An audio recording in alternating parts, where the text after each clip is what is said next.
They were out early one morning, panning in the stream for gold, surrounded by the rising mountains. Old prospector with a tale for two, he brushed around in the pan, and pointing out what lay within was ordinary sand.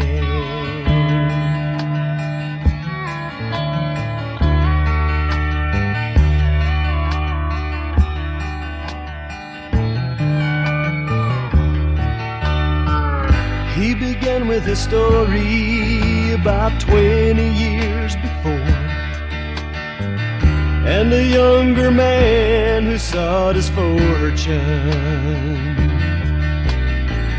With a tear or two he told of searching for his treasure, but making known the gold he sought was ordinary pleasure.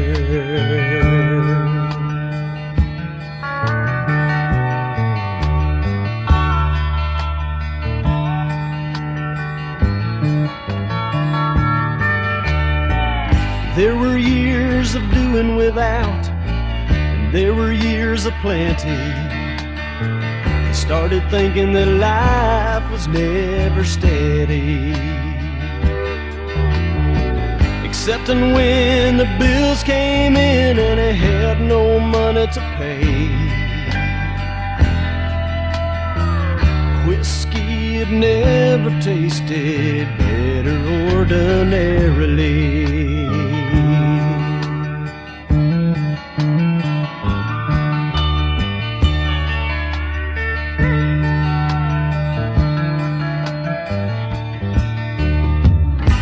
Concluded his story as it filled the air with a laugh, saying how he found the Lord and Savior, and how he found the river of life by which his day unfolds, and pointing out what stands within is not ordinary gold, and pointing out what stands within is not ordinary gold.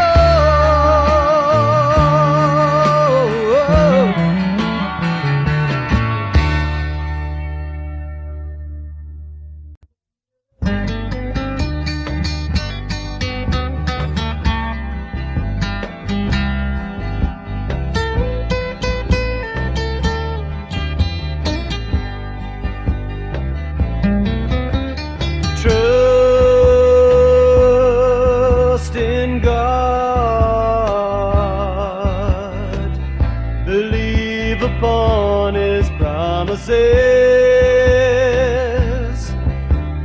Through His word we can see His wonders, signs and miracles of His love.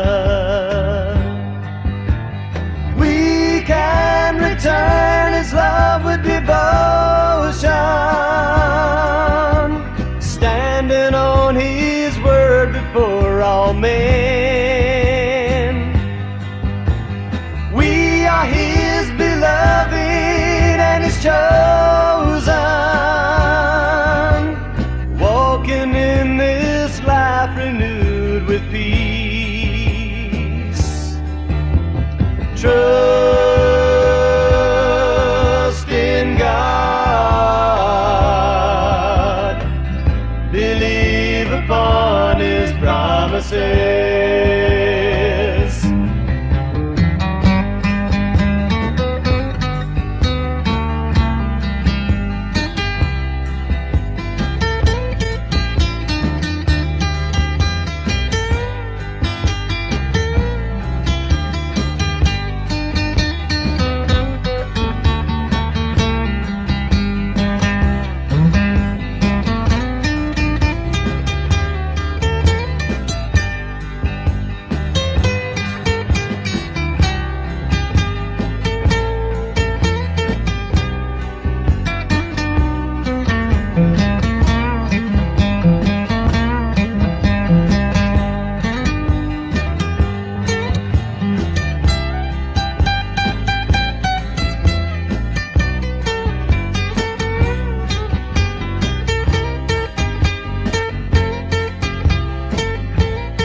believe upon His promises. Through His Word we can see His wonders,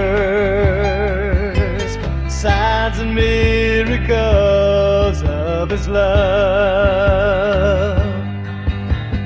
We can return His love with devotion, standing on His word before all men. We are His beloved and His chosen, walking in this life renewed with peace. Trust in God, believe upon His promises. Trust in God, believe upon His promises. Believe upon His promises.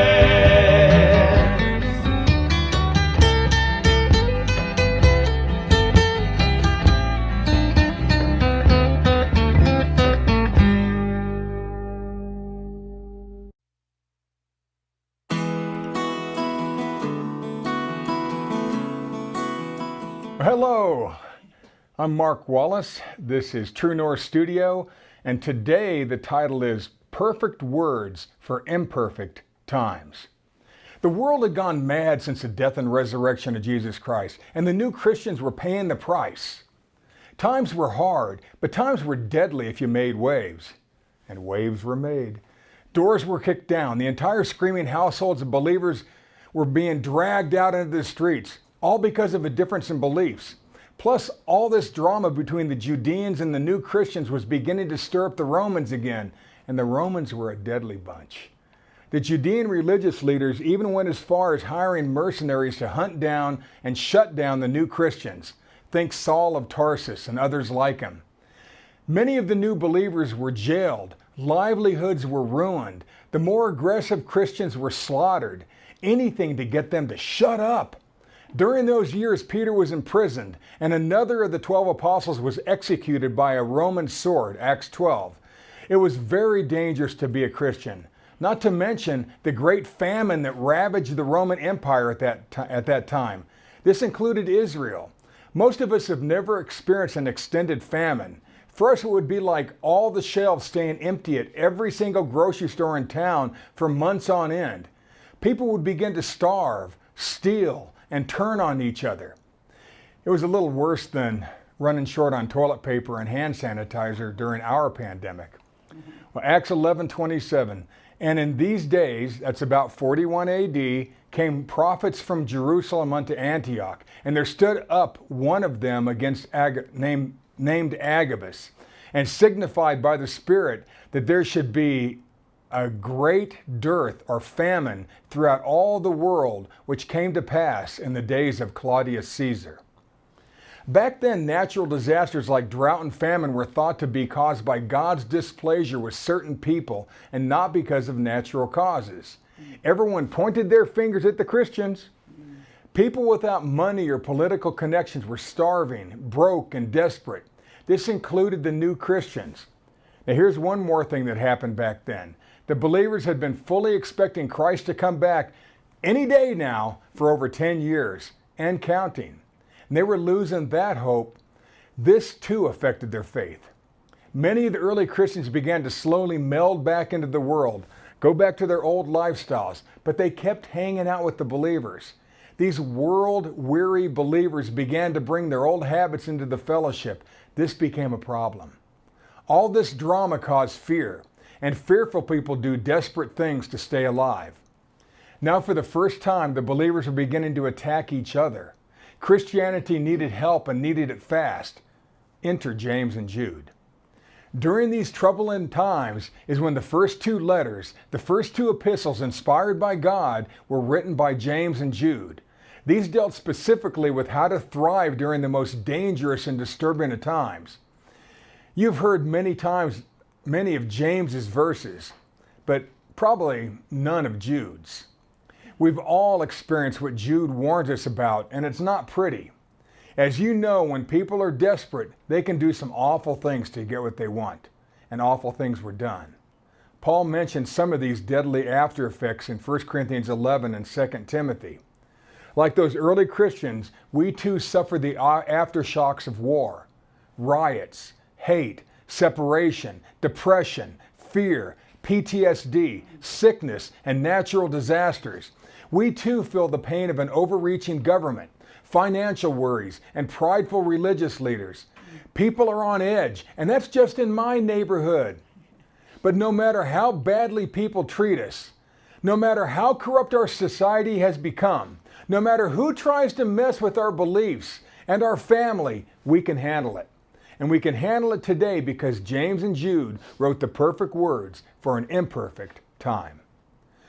Who were James and Jude? Well, James and Jude were two of the four brothers of Jesus. They also had at least 3 sisters. That means Mary had 7 or more kids. Jesus grew up in a loud and busy house. James and Jude are the only 2 of Jesus' siblings ever mentioned by name in Acts or the epistles. And they did just about everything together, at least until Jesus started coming into his own. When Jesus was 30, they watched in awe as he turned water into wine at the wedding up in Cana, his first miracle. But to James and Jude, Jesus had now officially become a freak show, a magical circus clown. In fact, for most of Jesus' earthly ministry, these 2 brothers were kind of embarrassed of him and thought Jesus was just a little bit crazy. Mark 3:21, and when his friends, including family, heard of it, they went out to lay hold on him, for they said, "He's beside himself." For a time, James and Jude literally thought Jesus was insane, so they wanted to shut him down. John 7:5 says, "For neither did his brothers, believe in him."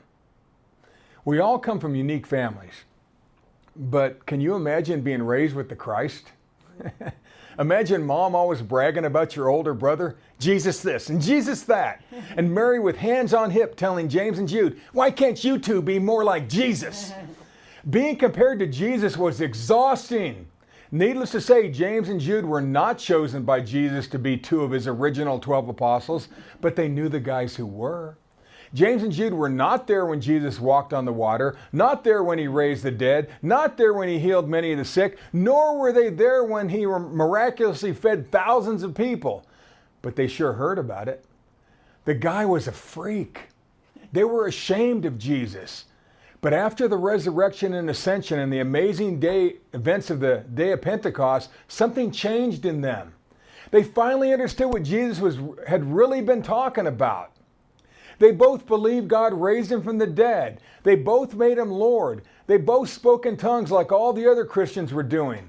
Like Mom had always said, Jesus really was the Christ. Jesus finally made sense to them. They had been raised with the long-awaited Messiah. How cool was that? That's a quick snapshot on who James and Jude were. Now, why did people listen to James and Jude? Well, after Pentecost, James and Jude were able to help the brand new believers in ways the apostles couldn't. Everyone seemed to gravitate to them. Like off-brand toys, both men looked and moved sort of like Jesus. They probably walked, talked, and joked and interacted with people much like Jesus did. They had gone to the same schools as Jesus, studied under the same rabbis as Jesus, and probably shared some of his same friends. They even knew most of the apostles long before they were apostles. They worked in the same woodshop with Jesus' dad, probably suffered through the same dad jokes like, "What's black and white and red all over?" The Bible. Or, "Who's the greatest babysitter in the Bible?" David. He rocked Goliath to sleep. Or how about this one? "Need an ark? Noah guy." Or how about this one? "Why didn't Noah go fishing off the ark?" He only had 2 worms. Okay, James and Jude had been raised very similar to Jesus, and he was the Messiah in training. So they enjoyed a bit of that instruction too, whether they wanted it or not. Like the brothers of a famous Hollywood actor, they were sort of famous without having to do much of anything, yet they did do something. All the believers in Israel knew exactly who James and Jude were, especially the ones who had spent personal time with the Christ and his family. In the early first century, there were not many degrees of separation between you and Jesus' family. Most believers knew or were indirectly connected to them. But James and Jude did something different than the apostles. While the apostles hung out in Jerusalem handling things, Jude and James got out there amongst the believers. Now I know this because they wrote in detail about what was happening in the fellowships, good and bad. They were the first to be inspired by God to write very specific letters to the believers who were getting hammered, attacked, and were being threatened horribly. Their 2 short letters were the entire New Testament during the first 20 years of Christianity. A mom could read the entire New Testament to her children in 30 to 40 minutes. There were no letters from Paul nor Peter, no Matthew, Mark, Luke, or John, no book of Revelation to wonder about. There was no book of Acts or 1 Corinthians 12 and 14 to help the disciples understand their gift of Holy Spirit. There was no one yet saying, "It's Christ in you." Nobody said, "I can do all things through Christ." There was no promised prosperity and health. Nobody said, "You have exceeding abundantly above all you could ask or think." There wasn't even one single gospel to reflect on the life of Christ yet. There was no book of Timothy to help them keep the faith, all the while being viciously attacked from within. The letters from James and Jude were it. Paul, the greatest of the persecutors, had just recently become a brand new Christian, Acts 9. But Paul had not yet written a word. He was a spiritual babe at that time. At the time Jude and James wrote those first letters. The world would have to wait 10 or 12 more years for Paul to start writing. Jesus' favorite sidekick, Peter, had just recently led some Gentiles or unbelievers into the power of the new birth. They even spoke in tongues. This totally upset the apple cart and blew the Judeans believers' minds, Acts 10. A Gentile getting born again? No way! These pagans will never be in our fellowship. Or now they'll be in our fellowships, I should say. It would be many more years before Peter started writing. James and Jude were written during the Acts 11 time frame, maybe 41 AD. Together, the epistles of Jude and James were an early version of the doctrine, reproof, and correction Paul later implemented. Now you see why the brothers of Jesus, James and Jude, were crazy famous even among the apostles? I know that some of you are saying, "Mark, you're crazy, man. We were taught that the epistles of Jude and James are written to help the future believers after the gathering together during the tribulation." You're off the word, Mark. Think about it. Do you think James and Jude told the people not to read their letter until Christ comes back? Then I ask you, bonded leather, wide-margin Bible scholars, if James and Jude were written for the future, why were those 2 short letters so widely spread around during the first 25 years of Christianity? Why did both Paul and Peter refer to the letters of James and Jude in their epistles? Here's something interesting. If you read 2 Peter and Jude side by side, you'll see some amazing similarities. Don't even get me started on the similarity between Jude and the Timothy letters. If you read the book of James and Romans at the same time, you will see how Paul had the letter of James stuck firmly in his head. But 10 or so years later, Paul will take what James wrote to a whole new level. And we're all aware of Paul's epistles. The short books of Jude and James dominated the thoughts and conversations of the early Christians for 10 or 20 years. And those were some hard years for the believers. James and Jude taught the believers how to stay alive and stay blessed during the darkest of days. We all have them. James and Jude shared the perfect words during imperfect times. The lesson of Jude. People listened to Jude because he was Jesus' little brother and because he was a powerhouse. He was fully hands-on in helping the believers. Before we get into Jude's letter, you've got to remember that Israel had gone crazy since the death and resurrection of Jesus Christ. Besides losing hope, the persecutions, and the global famine, we're going to see another type of natural disaster that devastated the early Christians. Jude tells us how the greatest and most hurtful attack was not the scorching heat and empty shelves, but something that metastasized within the body of the believers. Jude 1:3. Beloved, when I gave all diligence to write unto you of the common salvation. Okay, Jude really wanted to write about the joy of being born again like his brother James did or was about to. He calls it the common salvation. Verse 3 continued, it was needful for me to write unto you and exhort you that ye should earnestly contend for or fight for the faith which was once delivered unto the saints. Deep down, Jude knew that he needed to get the believers to fight for what they believed, not fight against it. Where James showed the beauty of being a believer from a Space Force heavenly perspective, Jude thought more like a U.S. Marine, pounding the ground and all up in your grill. At that time, things were tough in the Roman Empire, but times were deadly if you were a Christian. Jude will warn the disciples of 3 hidden dangers that had infiltrated into their fellowships. You'll recognize them. You've all seen it, off and on your whole ministry life. Jude uses multiple examples over his 25 verses to say similar things. We're going to focus on just 2 very telling verses. Division was already beginning to happen within new Christian fellowships, and Christianity was only 10 years old. Here's what Jude noticed. Jude 11. Woe unto them, for they have gone in the way of Cain, and ran greedily after the error of Balaam for reward, and perished in the gainsaying of Corey. Now, first off, who is he talking to? Well, he's talking to the believers here. Jude, the brother of Jesus, is describing how some of the Christians were beginning to act. He describes them as biblical good guys turned villain. These are people you may know. 12. These are spots in your feasts of charity when they feast with you, feeding themselves without fear. A spot is an underwater rock or reef or iceberg that rips a hole in your boat. Think the Titanic. My wife calls them dangerous people. You all know that person at work or church or in your social group. The term feast of charity or love feast was simply a fellowship centered around a meal, a potluck dinner where what Christ accomplished for us was discussed. This meal was the evening fellowship, and they got together every single day. Someone would send out a group message saying, dinner tonight at Linda's house, bring a side dish to share. James or Jude may be there.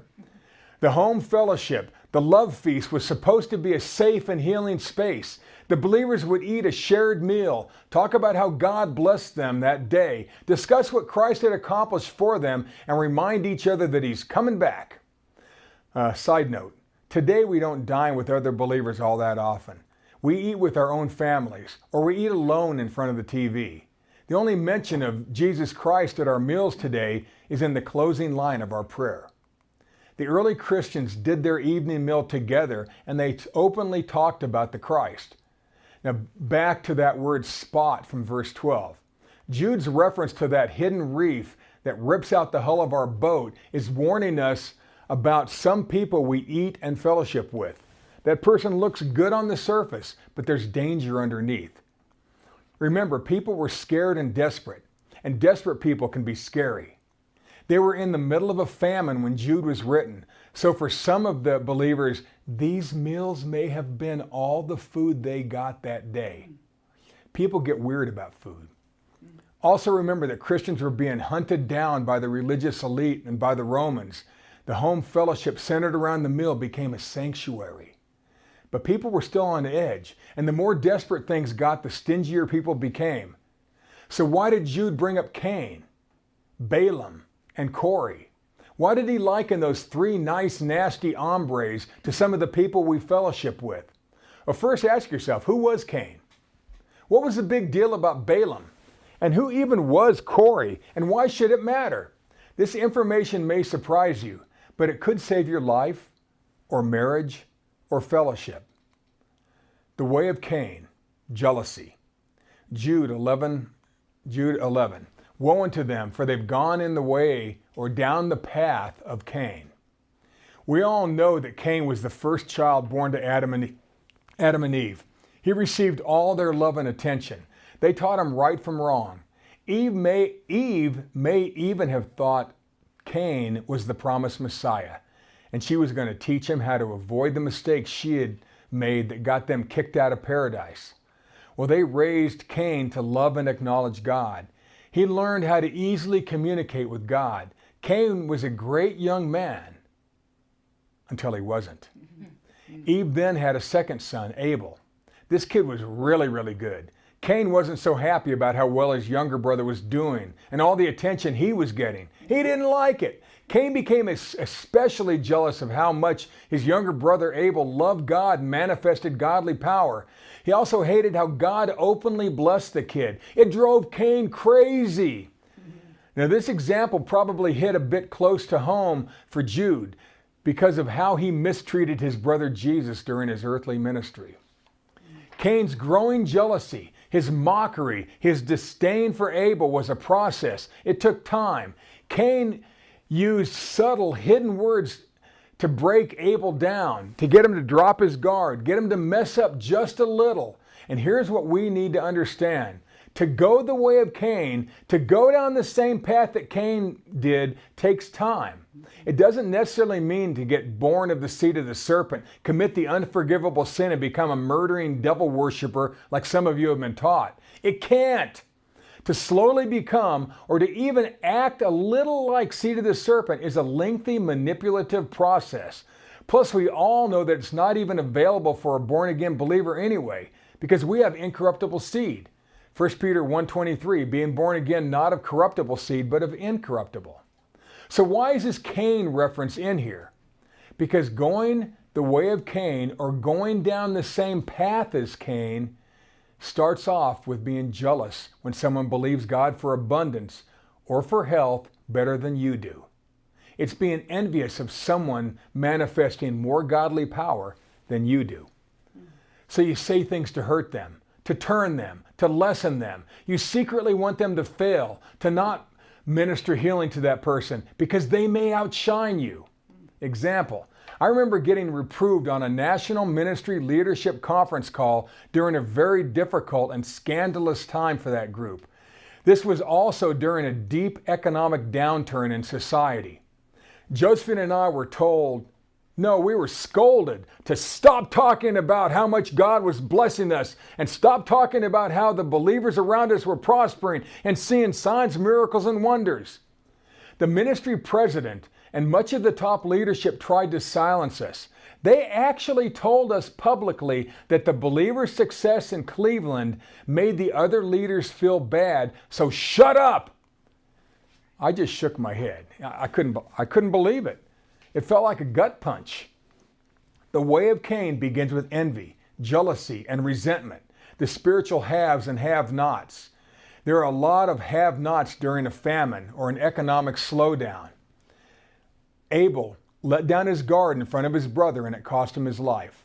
Cain eventually murdered his brother, all because Abel shined brighter, believed bigger, and walked tighter with God. This is a slow process that Jude is talking about. If someone consistently makes you feel small, stay away from them. If a believer or family member or a person at work makes you feel less, watch out. Words that get you off your game could cost you your life. Today we know how severe social bullying can cause someone to end their own life. Their words, their mean girl glances, their whispers nudge you little by little out of your zone until you're a spiritual shell of who you once were. The way of Cain is making someone feel bad for doing good. Maybe you've experienced that in your Christian group. Anyone who outshined the favored leaders are systematically shut down. Even more importantly, when we notice spiritual jealousy festering in ourselves, stop it! Stop it! That's the way or the path of Cain. The error of Balaam, greed. This is a good one. We've all seen it. It's different than the path of Cain. Remember, it's been a hard time for the early Christians with all the violent persecution, the hate from the Judeans, disdain from the Romans, and now lost jobs and empty shelves. Times were desperate when Jude wrote this. Verse 11, again, woe unto them, for they've ran greedily after the error of Balaam for reward. Now Balaam, the talking donkey guy, was a prophet during the same time frame as Moses and the much older Job. Balaam and Job were not of Israel, yet they both had the Spirit of God and spoke for the one true God. Could that still happen today? The children of Israel were about to enter the promised land, and the local kings didn't want to lose their land to these dag-blasted, super-aggressive Hebrew people, so they hired Balaam, the world-famous prophet of the true God, to put a curse on Israel. God told Balaam not to do it. The donkey told him not to do it. The angel told him not to do it. He even told himself not to do it. Don't put a curse on Israel, Balaam. Don't do it, man. But Balaam really, really wanted the money. Needed that money the king promised him. So Balaam got the idea that if he could somehow break down the morals of the believers, they would get distracted from doing the word. Then they wouldn't make it all the way into the promised land. And he would get paid. He'd get paid. And he wouldn't even need to curse them. They would screw themselves. But Balaam first had to confuse his own moral compass before he could persuade a whole population of believers to reject the protection of God. Balaam had to convince himself that what he was doing was right in God's eyes, and then he could easily convince others. Believing is a fragile thing. People play weird games to trick themselves into thinking wrong is right. This self-deception is a slow self-manipulation like it was with Cain. Balaam didn't hate the Hebrew people, he loved them. He believed in and served the very same God. But once his lust for a big payday overrode his love for God, his plan came together. All he had to do was get a few of the young Hebrew studs to lust after the super sexy pagan girls from Moab. And these girls would take the believer boys to church, if you know what I'm talking about.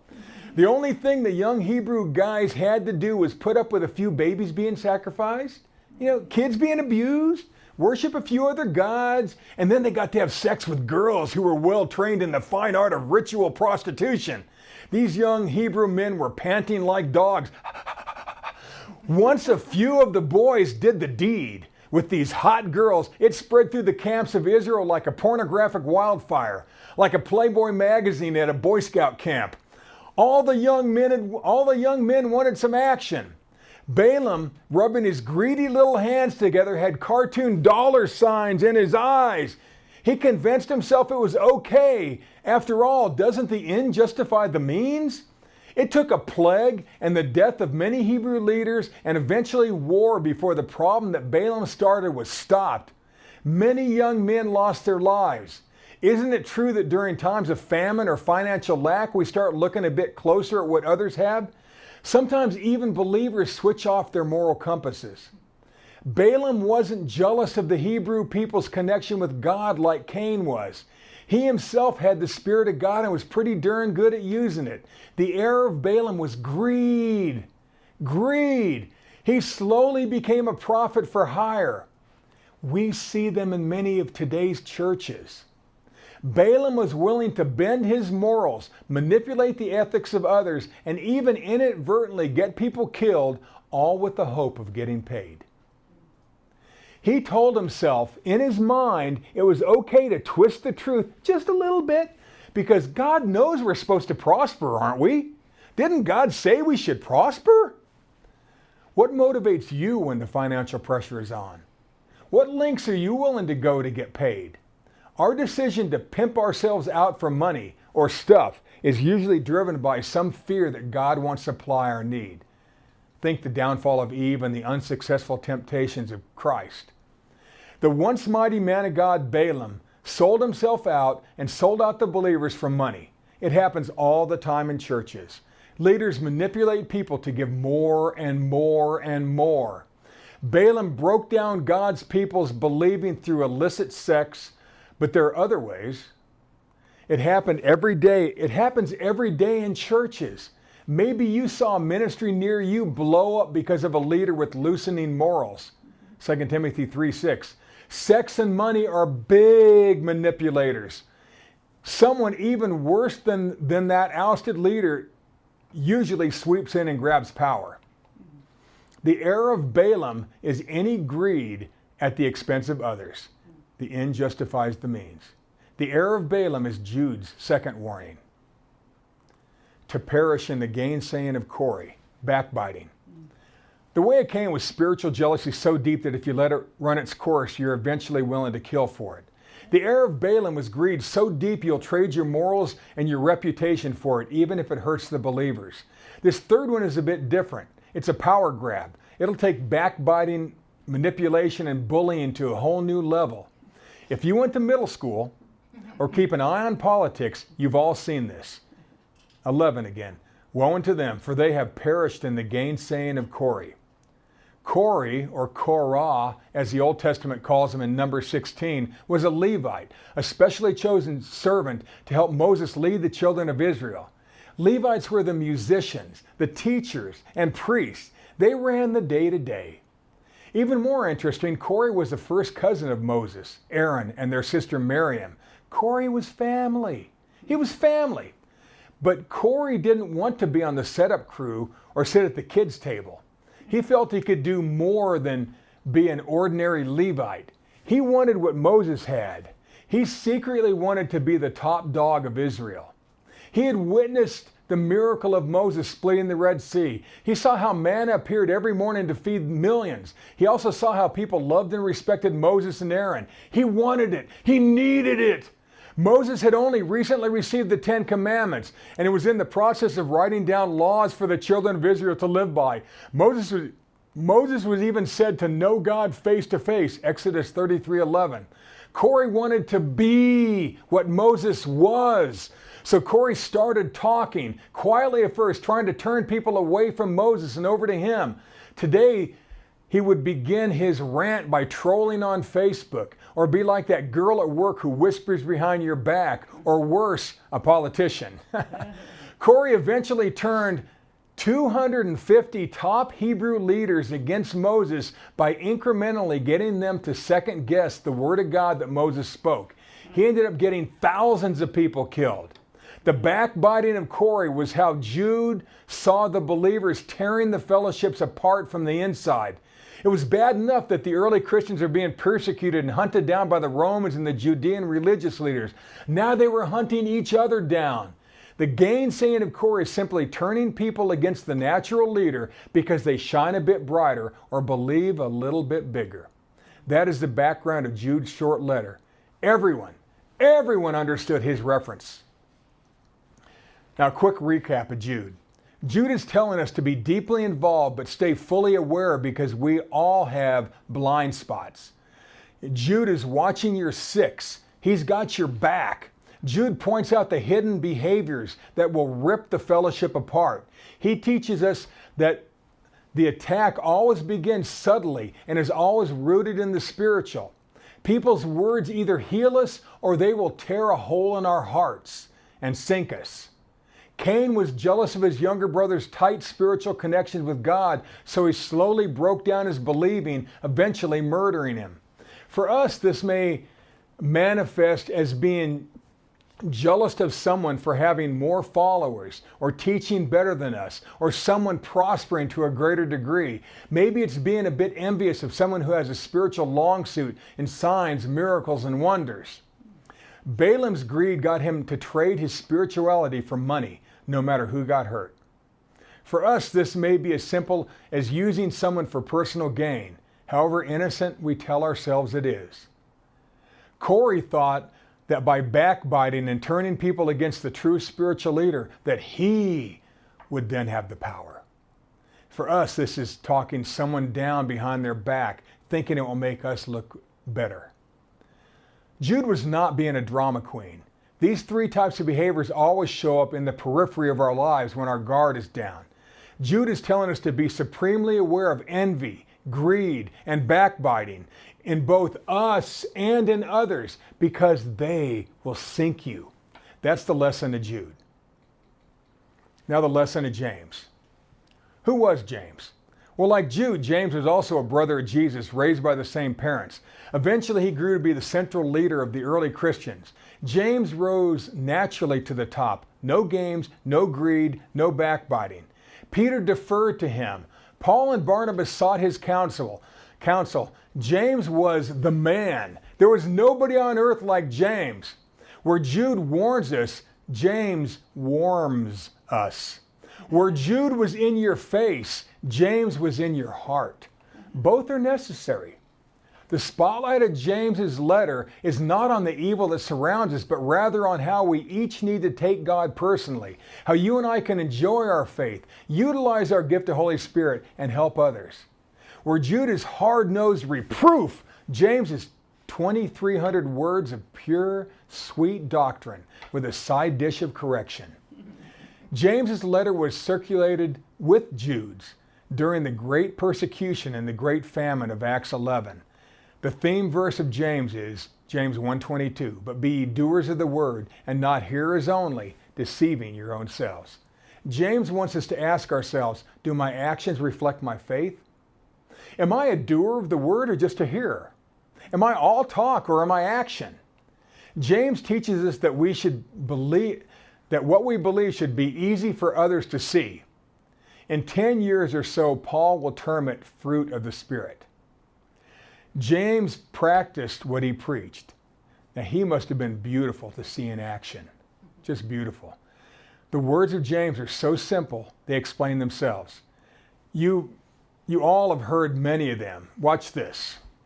James 1:3, knowing this, that the trying or the testing out of your faith worketh patience. 1:8, a double-minded man is unstable in all his ways. 1:13, God cannot be tempted with evil, neither tempteth he any man. 1:17, every good gift and every perfect gift is from above. 1:19, be quick to hear, slow to speak, and slow to wrath or anger. 1:21, receive with meekness the engrafted word which is able to save your souls. 1:22, be ye doers of the word and not hearers only. 2:19, thou believest that there is one God, thou doest well. The devils also believe and tremble. 2:20 and 26, twice James says, faith without works is dead. 3:2, if any man offend not in word, the same is a perfect man and able to bridle his whole body. Control your words, control your life. 3:15, worldly wisdom is earthly, sensual, and devilish. James just summarized his brother's warning in one verse. 4:2, ye have not because ye ask not. Could believing be any simpler? 4:7, submit yourselves therefore to God, resist the devil, and he will flee from you. Like a magnet, as you stick to God, you will naturally repel Satan. 4:8, draw nigh to God, and he will draw nigh to you. The closer you move to God, the more you will attract his abundance. 4:11, speak not evil one of another, brethren. The easy cure to Jude's 3 warnings. 5:12, but let your yea be yea, and your nay, nay. When you say yes, mean it. When you say no, mean it. 5:16, the effectual fervent prayer of a righteous man availeth much. Now those are just a few of the great quotes in James. Put both letters together and you'll not only be ready for the attacks, but you will stand far above them. James wrote the perfect words for an imperfect time. So what have we learned? Jude saw what was going on in the fellowships, and James showed us how to correct it.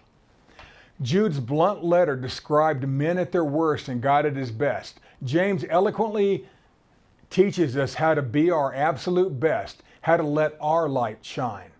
The letters of James and Jude helped thousands of believers stay alive and thrive when they were broke and hungry, when death knocked at the door, when others lost hope, and when the faithful began to doubt what they believed. Just like the believers of the first century, we too suffer the aftershocks of war, riots, hate, deception, backbiting, fear, an overreaching government, corrupt religious leaders, people on the edge, depression, PTSD, natural disasters, and TikTok. Today we have the complete package of truth, all 27 books of the New Testament. But James and Jude are the ones who kicked it all off. James and Jude gave us the perfect words for imperfect times. God bless you all.